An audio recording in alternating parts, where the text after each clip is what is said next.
November 19th international men's day.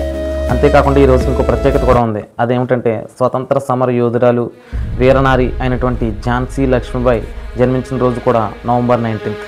కరెక్ట్గా 197 సంవత్సరాల క్రితం అంటే 1828 నవంబర్ 19న ఝాన్సీ లక్ష్మీబాయి మహారాష్ట్రలో ఉన్న వారణాసిలో కాశీలో జన్మించారు.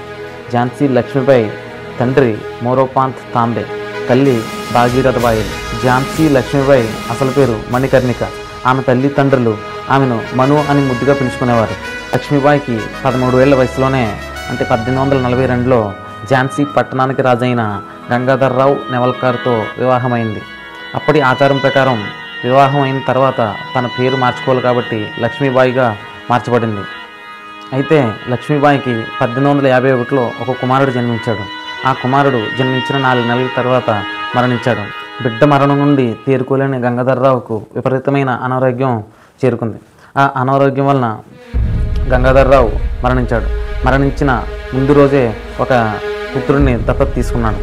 ఆమెకున్న ధైర్యము, పరాక్రమము, వివేకము భారతదేశంలో 19వ శతాబ్దంలో మహిళలకున్న అధికారంపై ఆమెకున్న ముందు చూపు, ఆమె చేసిన త్యాగాలు ఆమెను స్వాతంత్ర పోరాటంలో ఒక ప్రసిద్ధ వ్యక్తిగా నిలిపివేశాయి. ఆమె 1858 జూన్ 17న గ్వాలియర్లో తన 8వ యుద్ధ గుర్రంతో మరణించింది.